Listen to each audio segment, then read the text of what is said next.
Subscribe कीजिए 10th class गणित channel को और बेल आइकन को दबाइए लेटेस्ट वीडियो देखने के लिए। हेलो फ्रेंड्स, चलिए आज इस वीडियो में एक नया प्रश्न हल करते हैं। ये कक्षा 10 गणित के समांतर श्रेणी का है। इसमें हमें दिया गया है एक समांतर श्रेणी के कितने पदों का योग 636 होगा। मतलब कि यहाँ पर है 9, 17, 25। इस तरह से आगे और कितने पद आएंगे जिनका अगर योग करते हैं तो 636 प्राप्त होता है। तो वो हमें आगे वाली मतलब कि टोटल कितने पद हैं वो हमें ज्ञात करने। पद ज्ञात करने का मतलब हमें n का मान यहाँ पर ज्ञात करना है। अगर आपको समान श्रेणी से रिलेटेड और भी क्वेश्चन अगर देखने हैं तो इस वीडियो के डिस्क्रिप्शन में आपको एक प्लेलिस्ट का लिंक मिलेगा, वहां पर जाके आप समांतर श्रेणी के और भी प्रश्न देख सकते हैं। तो चलिए हम इस प्रश्न को सरल करते हैं। इसमें देखिए यहाँ पर हमें योग दिया गया है। जब भी योग की बात आती है तो हमें फॉर्मूला लगाना है एस एन का। अब एस एन का कौन सा फॉर्मूला लगाना है, बात इस पर आती है। एस एन का फॉर्मूला वो लगाएंगे हम जिसमें सार्वंतर एन सभी होंगे। एल वाला फॉर्मूला इसमें नहीं लगाएंगे क्योंकि एस एन का जो फॉर्मूला है वो दो फॉर्मूले हैं। तो हम इसमें से जो जिसमें डी है एन है वो फॉर्मूला लगाएंगे, क्योंकि यहाँ पर समांतर श्रेणी की जो अंतिम संख्या उसका हमें पता नहीं है। तो सबसे पहले हम यहाँ से फॉर्मूला अगर लिखते हैं तो हम फॉर्मूले के अकॉर्डिंग सारा सिस्टम समझेंगे। देखिए एस एन का अगर फॉर्मूला हम लिखते हैं तो उसमें कौन सी चीज़ आती है। तो सबसे पहले आता है n/2, उसके बाद में आता है 2a प्लस ब्रैकेट में लिखेंगे n-1 और गुणा में आएगा d। ये फॉर्मूला है। अब यहाँ से जो प्रश्न दिया गया है इसमें से हमें कौन से मान निकालने हैं। तो देखिए n का मान ज्ञात करना है, वो तो निकालना नहीं है।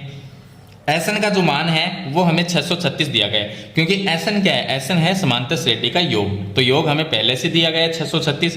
तो मैं यहाँ पर लिख देता हूँ कि जो एस एन है उसका मान तो है 636। चलिए उसके बाद में एन ज्ञात करना है। ए का मान कितना है, समांतर श्रेणी की पहली संख्या 9 है, वो ए का मान हो गया।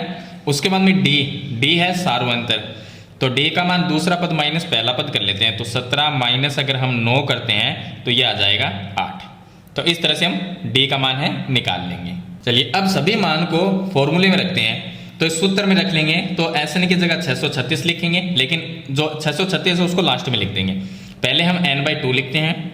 तो यहाँ पर हम लिखेंगे n/2 ब्रैकेट में 2 इंटू ए का मान लिखेंगे 9 प्लस n-1 आ जाएगा और गुणा में d का मान 8 आ जाएगा और बराबर में आ जाएगा 636, क्योंकि एस एन का जो मान है उसको हम इस साइड में लिख देंगे।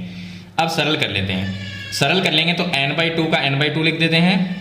उसके बाद में ये हो जाएंगे 9 दूनी 18। उसके बाद में आ जाएगा प्लस, अब जो 8 है उसको n-1 से गुणा कर लेते हैं। तो ये आ गया 8 n माइनस में 8 बराबर में आ गया 636।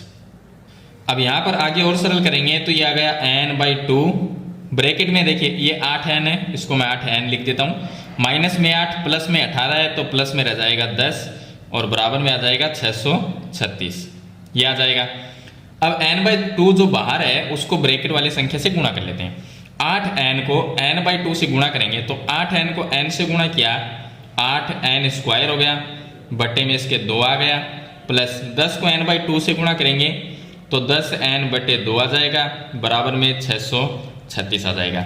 अब यहाँ पर मैं 2 का भाग दे देता हूँ, इसमें भाग देंगे तो ये आ जाएगा 4n स्क्वायर, प्लस में यहाँ पर भाग दूंगा तो ये आ जाएगा 5n, बराबर में आ जाएगा 636। अब इसको एक समीकरण के रूप में बनाते हैं। 636 को इधर लेके आ जाता हूँ तो ये आ जाएगा 4n स्क्वायर प्लस में 5n और माइनस में आ जाएगा 636, क्योंकि इसको हमने इस साइड में लेके आ गए और बराबर में क्या रहेगा 0।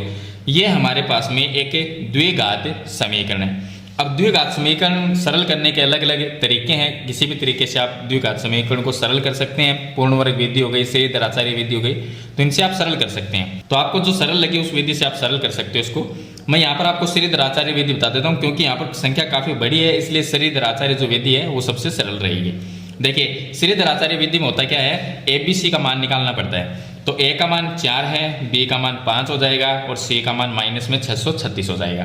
तो A का मान लिखते हैं, A का मान हो गया 4 और B का जो मान है वो आ जाएगा 5 और C का मान है वो होगा माइनस में 636। हमने कौन सा सूत्र लगाया,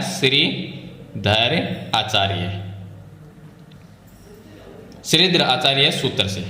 इसको हम सरल करेंगे क्योंकि हमें इसमें n का मान निकालना है। तो ये एक द्विघात समीकरण बन गई, तो n का मान तो निकालना पड़ेगा। आप गुणनखंड विधि से भी इसको सरल कर सकते हो।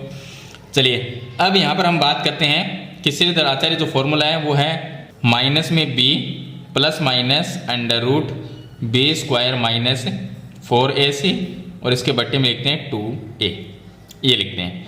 आगे सरल करेंगे तो माइनस की जगह माइनस आ गया, b का मान 5 है तो प्लस में ये हो गया प्लस माइनस अंडर रूट में संख्या लिख देते हैं, अंडर रूट में b स्क्वायर, b का मान 5 है तो स्क्वायर करेंगे 25 माइनस 4 की जगह 4 गुणा a का मान 4 और गुणा में c का मान माइनस में 636 है, मैं 636 यहाँ पर लिख देता हूँ, माइनस इससे गुणा होगा तो ये प्लस हो जाएगा और 2 इंटू a का मान 4 है, 2 से गुणा होगा तो मैं 8 लिख देता हूँ। अब इसको आगे सरल कर लेते हैं। चलिए सरल करेंगे तो देखिए -5 ये आ गया प्लस माइनस अंडर रूट के सभी संख्या को हम गुणा करके और प्लस कर लेते हैं। तो अगर इनको गुणा करके और प्लस करेंगे तो ये आ जाएगा 10,201। आप इनको गुणा करके जरूर देखिए, उसके बटे में हम लिख देंगे 8।